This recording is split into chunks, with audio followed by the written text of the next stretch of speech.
Kita lanjut dulu ya.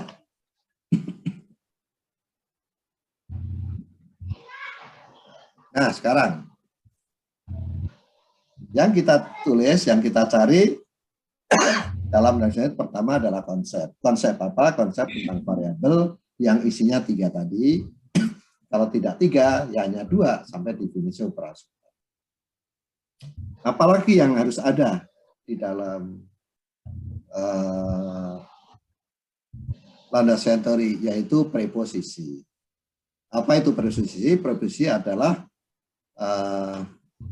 hubungan, adalah pernyataan yang menggambarkan hubungan antara 2 konsep atau lebih. Oke, tadi kan kita punya konsep tentang intensitas guru mengajar, kualitas buku ajar, dan prestasi belajar. Kita sudah bahas prestasi belajar itu ternyata konsepnya juga banyak, sehingga juga definisi operasionalnya bisa berbeda, sehingga konstruknya bisa berbeda juga. Nah, sekarang preposisi itu menggambarkan hubungan antar 2 konsep. Mari kita konsep antara tadi intensitas guru mengajar, satu konsep, prestasi belajar, satu konsep. Nah, kalau ada pernyataan apabila guru intensitasnya mengajarnya tinggi, maka hasil prestasinya belajarnya juga akan lebih baik. Ini berarti ada 2 konsep dihubungkan. Konsep tentang intensitas guru mengajar dan konsep tentang kualitas, tentang prestasi belajar. Maka pernyataan seperti ini adalah disebut dengan preposisi.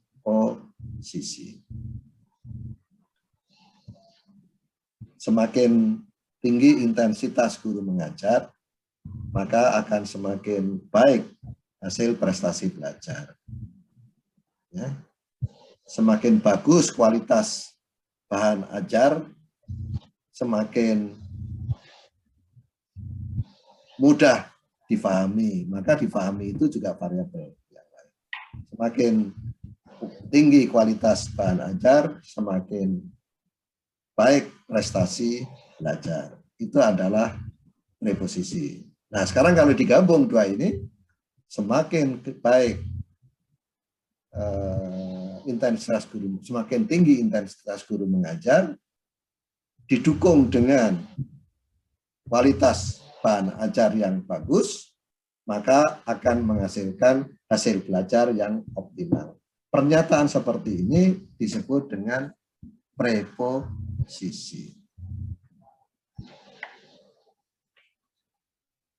Nah, preposisi ini kita peroleh dari mana? Dari teori orang lain yang sudah menyusun teori. Ya, teori tentang pendidikan, teori tentang pembelajaran. Kita cari yang mengatakan hubungan tadi. Nah, dari teori-teori itu, kemudian kita dapat menyusun teori baru, dan teori baru tadi berupa hipotesis. Misal ini, intensitas guru mengajar. Salah satu bentuk intensitas guru mengajar apa?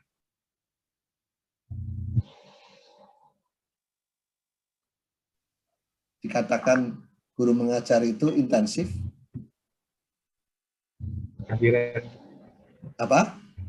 Rajin, Mas. Yang mengajarnya banyak. Ya, berarti kehadirannya kan? Ya. Kehadiran gurunya tinggi. Apalagi intensitas? Ketepatan waktu saat masuk kelas. Ketepatan waktu masuk kelas. Apalagi? Penyampaian materi. Ya. Jadi Penyampaian materinya tuntas. Ya kan? materi yang disampaikan tuntas. Sekarang yang hasil belajar tadi, boleh nggak kalau gitu nanti saya mengatakan guru yang kehadirannya tinggi, maka akan menghasilkan prestasi belajar pada murid yang baik. Boleh nggak saya menyimpulkan seperti itu? Boleh.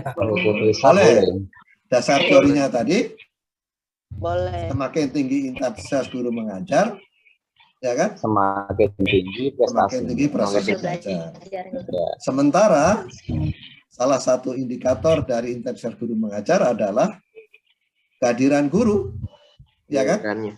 Semakin tinggi jumlah kehadiran guru, maka semakin tinggi prestasi belajar. Cuma yang kehadiran guru tadi kan belum diteliti, baru teori, maka kita jadikan menjadi hipotesis.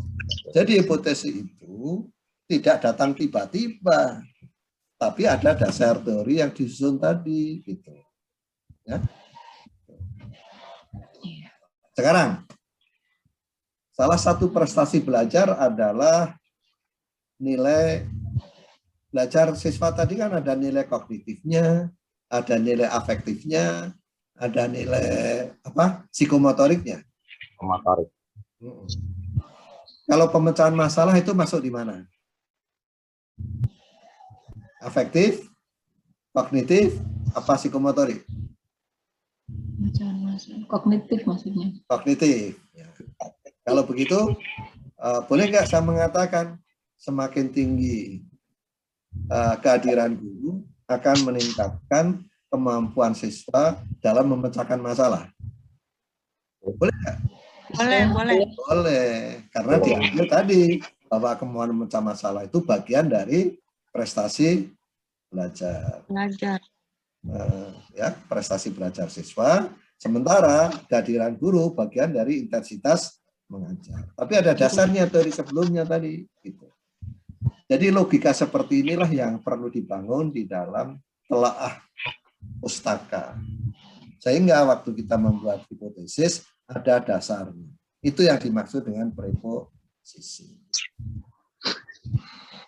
Berdasarkan preposisi tadi, maka kita membuat teori tadi, ya, bahwa intensitas guru mengajar yang diwujudkan dalam bentuk tingginya atau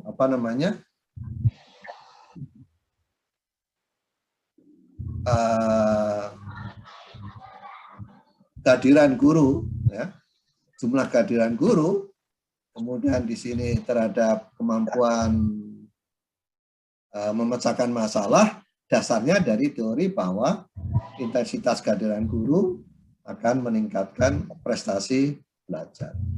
Maka Anda sebenarnya sudah melakukan silogisme, logika, dan kemudian keluar menjadi hipotesis. Kalau begitu hipotesis saya, semakin tinggi intensitas kehadiran guru, maka akan semakin tinggi kemampuan siswa di dalam memecahkan masalah. Jadi ini prinsip di dalam, oleh karena itu waktu bikin preposisi, cari yang memang berkaitan dengan dua variabel itu. Dua variabel itu. Oke? Nah, teori yang tadi kan kita menyusun teori sendiri. Salah satu yang kita buat dalam menyusun teori kita susun sendiri dari preposisi yang sudah ada. Atau kita boleh mengembangkan teori sendiri. Tadi waktu Anda membuat bahwa jumlah kehadiran guru dalam kelas akan meningkatkan kemampuan siswa dalam memecahkan masalah, tadi berarti Anda mengembangkan teori yang sudah ada. Ya. Jadi dalam penelitian yang baik, Anda mengembangkan sendiri dari teori yang ada, daripada Anda menguji teori yang sudah ada. Tadi dari satu teori, intensitas guru mengajar terhadap prestasi belajar. Ini yang teorinya umum ini. Lalu Anda bisa turunkan menjadi jumlah kehadiran guru dalam mengajar, meningkatkan kemampuan siswa dalam memecahkan masalah matematika. Tapi kemudian mungkin juga keluar yang lain. Salah satu intensitas guru mengajar tadi kan tidak hanya datangnya, tapi juga bahan ajarnya. Semakin banyak bahan yang diberikan oleh guru, maka semakin tinggi kemampuan siswa meningkatkan kemampuannya memecahkan masalah. Keluar dari teori yang kedua. Kemudian kalau dari intensitas mengajar guru tadi juga digambarkan dalam rangka lamanya persiapan guru, karena kan intensitas ini dipengaruhi persiapan guru. Persiapan waktu menyiapkan bahan, membuat ini lamanya persiapan mengajar guru akan mempengaruhi hasil belajar siswa. Jadi sebenarnya dari satu teori yang sama bisa keluar hipotesis yang berbeda-beda. Jadi Anda waktu membuat tesis tidak harus sama hipotesisnya walaupun teori yang dipakai dasarnya sama. Karena Anda bisa mengembangkan teori yang sudah ada. Cuma teori yang sudah ada ini kan belum pernah dibuktikan. Maka Anda buktikan lewat penelitian. Itu yang dimaksud tadi, hipotesis tadi. Oke?